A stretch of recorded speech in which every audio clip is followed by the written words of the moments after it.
సహజ కవి ఈ మట్టిలో పుట్టినటువంటి ఒక మాణిక్యం, నిజమైన మనిషి, పుట్టి మనిషి కాదు, చాలా గట్టి మనిషి. ప్రతిసారి తన మాటలో పాటలో ప్రశ్న ఏ మాత్రం అంటే బల్పం పట్టుకొని ఎక్కడ బడికి పోయి నార్మల్ చదువులు చదవనటువంటి వ్యక్తి సమాజాన్ని చదివి మామూలుగా గొర్రెలగాసి బర్రలగాసి ఉప్పర్ పని చేసుకుంటా ఈ స్థాయికి వచ్చినటువంటి వాళ్ళల్లో చాలా అరుదైనటువంటి వ్యక్తి అందశ్రీకి ఏదో ఒక కమ్యూనిజం అని కానీ రైటిస్టులు లెఫ్టిస్టులు అటువంటిది ఏం లేదు. ఆయన వాదము హ్యూమన్ యాంగిలే తనకున్నదంతా. తన జీవితం అంతా ఏదో ఒక ఫైట్లో తెలంగాణ ఉద్యమంలోనైతే తన కాంట్రిబ్యూషన్ చాలా అద్భుతమైన కాంట్రిబ్యూషన్ ఉన్నది. అందశ్రీకి నివాళి అర్పించుడంటే పాటతోనే నివాళి అర్పించాలి. జానపద జనజీవన జవలీలు జాలువార కవి గాయక వైతాళిక కలలా మంజీరాలు జాతిని జాగృత పరిచే గీతాల జనజాతర అనునిత్యం నీ గానం అమ్మ నువ్వే మా ప్రాణం. జై తెలంగాణ, జై జై తెలంగాణ. పోతనది పురిటి గడ్డ రుద్రమది వీరగడ్డ గండర గండడు కొమురం భీముడే నీ బిడ్డ.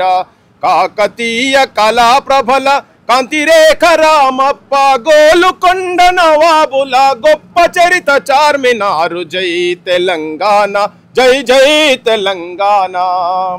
ఈ పాట ఏ పల్లెలకు పోయినా ఎక్కడ పోయినా తెలంగాణ ఉద్యమం జరిగిన రోజులు చేతులు ఎత్తి నినదించని చేతులు లేవు, గొంతెత్తి పాడని గొంతులు లేవు. అట్లా తన తెలంగాణ ఈవెన్ విద్యార్థుల లోకంలో కూడా విద్యార్థులను కూడా యూనివర్సిటీకి వచ్చి విద్యార్థుల మీద ఉస్మానియా యూనివర్సిటీకి వచ్చి యూనివర్సిటీ విద్యార్థుల మీద పాడిన పాటలు కావచ్చు. కేవలం అంటే ఇటువంటి పాటలతోటి తెలంగాణ జనం చాలా అట్రాక్ట్ అయ్యి తెలంగాణ వాదాన్ని నినాదాన్ని వాళ్ళ గుండెలలో తీసుకుంటందుకు, అంశాలను వాళ్ళ గుండెలలో జొప్పిస్తేందుకు ఇటువంటి చాలామంది కళాకారుల దాంట్లో తన కూడా నేను కూడా సెకండ్ అని కాకుండా ఫస్ట్ నెంబర్లో ఉన్నటువంటి వ్యక్తి అందశ్రీ. జీవితము పల్లె నీకు వందనాలమ్మా మమ్ముగన్నా పల్లె తల్లి నీకు వందనాలమ్మా. నాకు పాట నేర్పి ఆట నేర్పి బతుకు తెరువు బాట నేర్పిన పల్లె నీకు వందనాలమ్మో. మమ్ముగన్నా పల్లె తల్లి నీకు వందనాలమ్మా. ఆ పల్లెలలో తిరుక్కుంటా అంటే తన చిన్నప్పటి నుంచి తన జీవితాన్ని మొత్తం గొడ్లగాసిన కాడికెళ్ళి జీవితాన్ని అలసిపోయి పండుకున్నప్పుడు ఇసుక దిబ్బల మీద నేను పండుకున్నాను, పానుపైంది ఇసుక దిబ్బలని చెప్పి తన జీవితాన్ని మొత్తం ఒక పాట రూపకంగా కూడా తీసుకొచ్చిన వ్యక్తి. అంటే ఏ పాఠశాలలకు ఎక్కడికి పోకపోయినా ఇలా యూనివర్సిటీలో డాక్టరేట్ ఇచ్చే స్థాయికి ఆయన వ్యక్తిత్వం ఎదిగింది. ఎప్పుడు పొద్దున్న లేస్తే దాదాపు ఒక 30-35 ఏళ్ళు పొద్దున్న లేస్తే ఉస్మానియా యూనివర్సిటీ గ్రౌండ్లో తిరిగేది. అందశ్రీ కేవలం తెలంగాణ మా బోటోలమే మన జనాలే కాకుండా ఉస్మానియా గాలి కావచ్చు, చెట్లు కావచ్చు, కొమ్మలు కావచ్చు, ఆ బంగ్లాలు కావచ్చు, అవి కూడా మా అందశ్రీ ఎక్కడున్నాడు, అందశ్రీ జాడెక్కడని అడిగేటువంటి స్థాయిలో ఆయనకు ఆ యూనివర్సిటీలో ఎప్పుడు చెప్తుండేది, నాన్న మీరు ఇక్కడికి వచ్చి పీజీలు చేసారు, పిహెచ్డీలు చేసారు, కానీ నాకు చదువుకునే అవకాశం దొరకలేదు. కానీ నేను ఇక్కడ దాకా నేను యూనివర్సిటీలో తిరుగుతుంటే నాకేదో సంతృప్తి పొందినట్టుగా అనిపిస్తున్నది అని చెప్పని. సో ఇది ఆ అందశ్రీ జీవితాన్ని కళాకారులతో పాటు సమాజం యువతరం కూడా ఒక ఆదర్శంగా తీసుకోవాలి. తనకేది కూడా ఎక్కడ కూడా చెడాలవాట్లకి ఇంత కూడా లేవు. ఇలా కళాకారులు చాలామంది తావుడుకు దీనికి బానిసలు అవుతున్నారు. తనను నిజమైన నివాళి ఏంటంటే కళాకారులు కవులు అటువంటి వాళ్ళు కూడా వ్యసనాలకు అలవాటు పడకుండా సమాజానికి ఒక మార్గ నిర్దేశనం ఇచ్చేటటువంటి వ్యక్తిత్వాలుగా తయారు కావాలి. యువతరం కూడా కేవలం పాటలు ఇనుకుంటా కాదు ఆచరణలో చూపించాల్సిన అవసరం ఉంది. అంటే రాష్ట్ర ప్రభుత్వం దగ్గరుండి అంత్యక్రియలు చేసింది. సో రేవంత్ రెడ్డి గారు దగ్గరుండి పాడమోసే విధంగా అంత్యక్రియలు. సో ఏం చెప్తారు ఈ అంశం మీద? నేను ఈ రోజు మాట్లాడదలుచుకోలే. నా అభిప్రాయం నేను కొంచెం ఈ రోజు కాకుండా ఇంకో రోజు బరాబర్ చెప్తా. అంటే ఆ పాడ మోసే దాని మీద దేని గురించి మోసిండు, ఎందు గురించి మోసిండు, ఎవరి దగ్గర మార్కులు కొట్టేయాలని మోసిండా లేదా అనేది కూడా నేను చాలా స్పష్టంగా నేను చెప్తా. కానీ ఇప్పుడు కాదు, ఒక 2 రోజుల తర్వాత ఈ వేదిక మీదకి నేను ఇక్కడ ఈ రోజు నేను చెప్పదలుచుకోలేదు. కానీ బరాబర్ నా అభిప్రాయం వేరే ఉన్నది. దాని విషయంలో నేను మాట్లాడతాను. జనం కూడా ప్రభుత్వం కూడా కొడుకుకు ఉద్యోగం ఇవ్వడం కానీ స్మారక స్తూపం కట్టడం కానీ చేస్తామని చెప్తుంది కదా. It's a welcome gesture. అక్కడ మటుకు మాత్రం వెల్కమ్ జెస్చర్, దాన్ని స్వాగతించడే. కానీ ఇంకా దాని అంశాల మీద, పాడలు మోసిన అంశాల మీద నాకు భిన్న అభిప్రాయాలనే నేను చెప్తా, బరాబర్ చెప్తాను. గత ప్రభుత్వం పట్టించుకోలేదు ఈ కళాకారులని, అందశ్రీ లాంటి వాళ్ళని. సో ఈ ప్రభుత్వం పట్టించుకొని కొంచెం పెద్దపీట వేస్తున్న పరిస్థితి. సో ఏం చెప్తారు? చాలామంది కళాకారులు ఇంకా బయట ఉన్నారు. అందుకనే నన్ను తోవకి ఇప్పుడే నేను బరాబర్ చెప్తా. కళాకారులు ఎంతెంత మంది ఉన్నారు, ఎంతెంత మంది ఉద్యమకారులు ఉన్నారు. ఈ గవర్నమెంట్ ఎవరెవరిని పట్టించుకున్నది, ఎవరెవరిని పట్టించుకోలేదు. అందశ్రీని కూడా 100% పట్టించుకోవాల్సిందే. కానీ ఎందుకు పట్టించుకున్నది? మరి 2 ఏళ్ళు అవుతున్నది కదా, 2 ఏళ్ళు అదే పేదరికంలో ఉండే కదా ఆ ఇంట్లో. ఇప్పుడు ఇచ్చిండ్రు. సరే నేను మళ్ళాగే నేను ఇప్పుడు మాట్లాడగాను, బరాబర్ దీని మీద నేను మాట్లాడతా. అందశ్రీ చెప్పిన మాటలు చెప్పుకుంటూనే చెప్తా. అది కూడా అంటే ఆ వేదిక ఎక్కడ చూడొచ్చు మేము, ప్రత్యేకంగా మాట్లాడే వేదిక ఒక్క 2-3 రోజులు ఆగండి, చెప్తా. అవసరమైతే మీ అందరిని పిలిచి కూర్చోబెట్టి చెప్తా. జనంకు కొన్ని వాస్తవాలు చెప్పాల్సిన అవసరం ఉంది. అదే అందశ్రీకి నిజమైన నివాళి ఏంటంటే ఉన్నది ఉన్నట్టుగా చెప్తేనే అందశ్రీకి నిజమైన నివాళి. సో నేను అందశ్రీ పాటలో నడిచేటోని కాబట్టి నేను చెప్తా.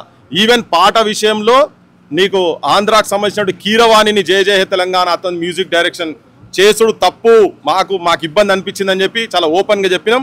అటువంటి వాళ్ళ స్ఫూర్తే, ముచ్చల సత్యనారాయణ గారి స్ఫూర్తి కావచ్చు, గదరైన స్ఫూర్తి కావచ్చు, అందశ్రీ అన్న స్ఫూర్తితోటే చెప్తున్నా. అదే స్ఫూర్తితోని బరాబర్ చెప్తా అని చెప్తున్నా. 2 రోజుల్లో చెప్తాను.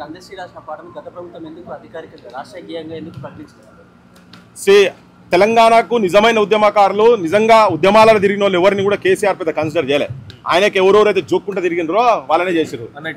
అందశ్రీ క్వశ్చన్ చేస్తున్నాడు. అందశ్రీ ఎప్పుడు కూడా ఒక ప్రశ్నగా మిగిలిపోతాడు కాబట్టినే అందశ్రీ చరిత్రను బొందబెట్టాలి. అట్లా చాలా మంది చరిత్రలు బొందబెట్టారు. ఎందుకు ఇప్పుడు పెద్ద పెద్ద వాళ్ళు రాసిన పుస్తకాలనే కదా ఇప్పుడు వాళ్ళు గ్రూప్ 1 కు సివిల్స్ కు పెట్టే పుస్తకాలు అంత అబద్ధం, అదంతా ఫార్స్. అంత ఉద్యమ చరిత్రను మొత్తం బొందబెట్టి కేవలం కేసీఆర్ కుటుంబం చుట్టూ తిప్పినటువంటి వాళ్ళనే మెజారిటీగా చేశారు. కొంతమందిని చేస్తే చేయవచ్చు అంతేనే, కానీ మెజారిటీగా ఇప్పుడు గదరన్న సొంటోని కూడా ఇంటికాడ కలిసినందుకు పోతే కూడా బయట నిలబెట్టి 3 గంటల ఎండల నిలబెట్టినటువంటి ఘనుడు కదా ఆయన. నెత్తి మీద బాగా అహంకారం ఎక్కి కూస్తున్నది కేసీఆర్ కు. అంటే ఇటువంటి వాళ్ళు బయట కనుక వస్తే నిజమైన చరిత్ర బయటకు వస్తుంది కాబట్టి, ఆయనకు అబద్ధాల చరిత్ర ఉంటేనే తన చరిత్ర ఉంటది కాబట్టి నిజమైన చరిత్రను తొక్కిపెట్టే ప్రయత్నం ఆయన చేసింది. తెలంగాణ ఉద్యమకారులు కావచ్చు, కళాకారులు కావచ్చు, వీళ్ళంతా చనిపోయిన తర్వాత ఇంత గౌరవించడం బతుకున్నా ఎందుకు పట్టించుకోలేకపోతున్నాయి ప్రభుత్వాలు కావచ్చు, ప్రజాదరణ? అదే ఒక 3 రోజుల తర్వాత చెప్తాను కదా. ఇప్పుడు మాట్లాడినప్పుడు ఈ గవర్నమెంట్ కూడా మీద కూడా చెప్పాల్సి ఉంటుంది. నేను బరాబర్ చెప్తా, ఈ గవర్నమెంట్ మీద చెప్తా, రేవంత్ రెడ్డి ఇంకా వ్యూహం ఏంటి చెప్తా, అన్ని చెప్తా. కనుక నాకు 2-3 రోజులు ఈ వేదిక మీద ఈ సంస్మరణ సభని అది మాట్లాడదలుచుకోలే. కానీ నడవని, ఇప్పుడు ఈ ప్రస్తుతానికి ఇది నడవని, కానీ ఒక 3 రోజుల తర్వాత నేను బరాబర్ మాట్లాడతాను దీని విషయం. అందశ్రీకి అదే చెప్తున్నా, అందశ్రీకి నిజమైన నివాళి ఏంటంటే ఈవెన్ ఈ కవులు, కళాకారులు, ఉద్యమకారులు, తెలంగాణ గురించి త్యాగాలు చేసినటువంటి కుటుంబాలందరినీ కూడా ఇదే రకంగా గౌరవించాల్సిన ప్రభుత్వాలు రావాలి. ముఖ్యంగా చాలా మంది విద్యార్థి యువకులు చాలా నష్టపోయినారు. అకాడమిక్స్తో పాటు ఆత్మహత్యలు చేస్తున్నటువంటి కుటుంబాలకు కూడా ఇవాళ ఇంకా ఆదరణ పొందనటువంటి పరిస్థితులు ఉన్న ఈ గవర్నమెంట్లో కూడా ఆ సిచ్యువేషన్ వచ్చినాడే అందశ్రీకి నిజమైన నివాళి.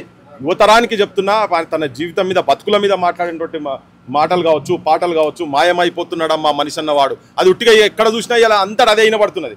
కానీ అది ఈ షవులో వదిలేసుడు కాదు. అది ఇని మన లోపల పెట్టుకొని నిజమైన మనిషి లెక్క ఎట్లా రూపాంతరం చెందాలనే దాని విషయంలో ఇలా యువకులు మందు తాగుడు బంద్ చేసి, గుట్కాలు, గంజాయిలు ఇవన్నీ పక్కకు పెట్టి అబద్ధాలాడు బంద్ చేసి ఇటువంటి వాటిల్లో ఒక ప్రాపర్ లైన్లో కనుక తీసుకుపోగలిగేది ఉంటే అది నిజమైన నివాళిగా